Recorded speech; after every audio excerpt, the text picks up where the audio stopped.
got a confession to make. Yes, I do. And in addition to my confession, I also have a list of grievances for you. So, before I confess and grieve, I have a question for you. Have you ever been lost in an airport? No, really. Have you? Have you been close to being lost in an airport? Have you been at least close? Can you identify with me here? Because it's like every single time I set foot in an airport, I am dangerously, perilously close to being unfindably lost in that airport. Invariably. This is my confession to you. I am terrified to fly. I do not like flying. There is no facet of the experience that is enjoyable for me. It is entirely unpleasant, and tomorrow I must fly out. Yes, I'm going to have a long day of flying tomorrow, and essentially the point of this video is that I would like for you to pray for me as I go through my unpleasant experience tomorrow. So, my grievances. First thing. 9 times out of 10, it is necessary for one to make a layover. Yes, that's just the way that life goes. You gotta make a connection. There's a connecting flight. So, you've arrived at the airport of your layover. Okay? You're there.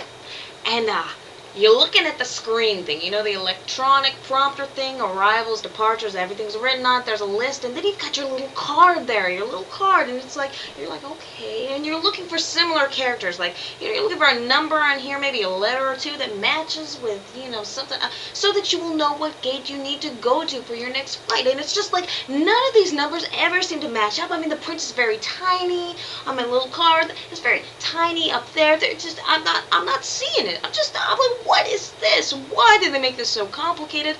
And so, I'm not too big to ask for help, so I'm just, elbowing the people next to me like, hey, where's my gate? Can you help me find my gate? And then there's just this mortifying moment where they look at me and they say, where are your parents?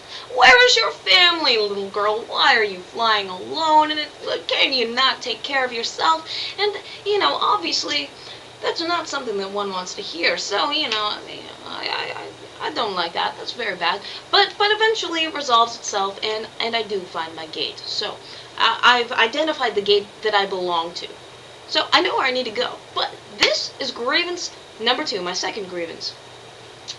Why is it that fate always, invariably strikes, and you are put in the farthest gate from where you belong to? See, so say for example, you're at gate B, you've arrived at gate B, but you always have to get to gate X, right?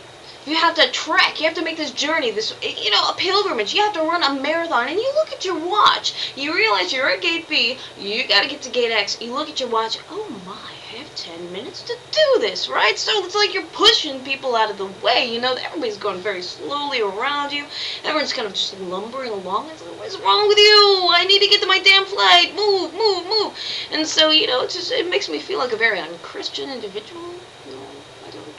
It's not good. But, let's say that I have not only identified the gate that I belong to, but I've actually arrived there, and now finally, at long last, I am sitting on my plane. Grievance number 3.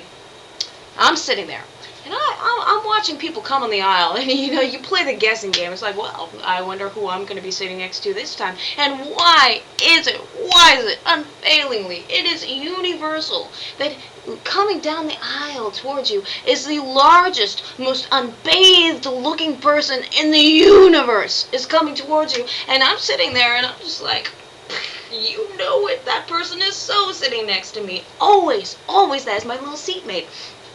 And this is what I think is the answer between why this is always true. I am not a prophet. I do not know these things. This is not my intuition at work. No, it's not.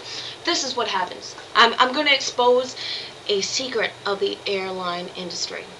When you're checking in, right? You're at your little gate, and it's like they scan your little card. They look at you, and they take a they take a rough estimate of your weight, and they're like, well, look at her. She looks like she would only take up, 75% of a seat.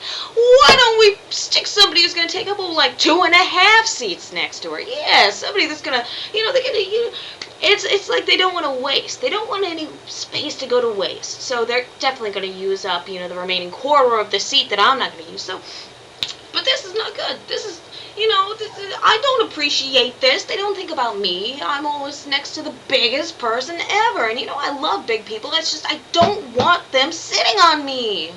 Damn it. And so this is what I have to do tomorrow. I have a big, ugly journey ahead of me tomorrow, and I would like you to keep me in mind because I'm definitely not looking forward to it. I'm done with my finals, and I'm very pleased about that. Again, I'm very, very happy that all of you have, kept me in mind and prayed for me. For those of you who are not done with your finals, I know some of you aren't, stay motivated. Hang in there. You can do it. You can do it. Plug along. But, at the end of the finals, I really hope that you don't have this whole flying situation that I have lurking ahead of you, because it's definitely looming. It's very ominous. And if you could keep me in your prayers, that would be great. I'm about to go out, I'm gonna go get some food. I'm going to Applebee's. So anyway, I just wanted to tell you about the ugly thing ahead of me. Pray I don't get lost. Love you all. Have a fantastic evening, superb evening, very special evening. Bye.